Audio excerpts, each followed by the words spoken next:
Do you have a favorite story or report that you worked on during your career? And I know that's almost an impossible question to answer, so you reserve the right to tell somebody else a different answer tomorrow.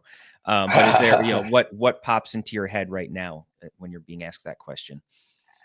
The thing that kind of pops into my head, Brandon, is the story I did in 2013 on a week in the life of an officiating crew.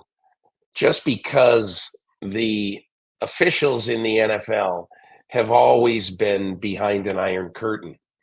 You know, you could, it's, they don't, the NFL doesn't love those guys exchanging pleasantries if you see them in the tunnel after a game.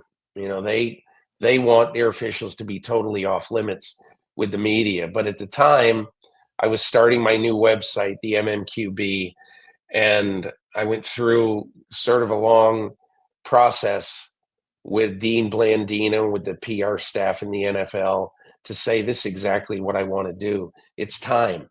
You should open up this part of your game and, you know, all that. And they asked me at the time, would I have a crew that I might want to spend the week with?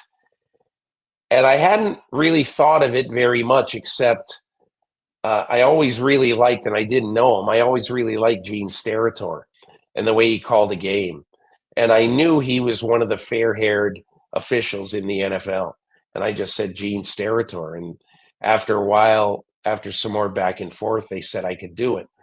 But, you know, Brandon, in my job, in my life, things that just give me an absolute jolt of electricity and a jolt of feeling like I have just advanced the ball down the field in my business is that on that Tuesday morning of that week, I was in Gene Steratore's house in southwestern Pennsylvania. And he was waiting at the time for the grades to come in from the previous week's game. He had done Houston against Arizona, and he was worried because he had a couple of calls that were very, very borderline. And he opened up the review at about 10:45, where the NFL sends essentially your report card for that week. And they have had multiple people look at all the calls that you made in the game. Are you getting a downgrade? Did you do a great job? Whatever. And he got two downgrades. One was a call that he didn't make on Case Keenum, the Houston quarterback, that the NFL felt should have been roughing the passer.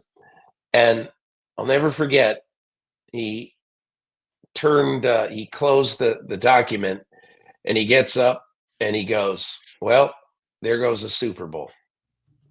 Just in an absolutely glum, like his dog just died.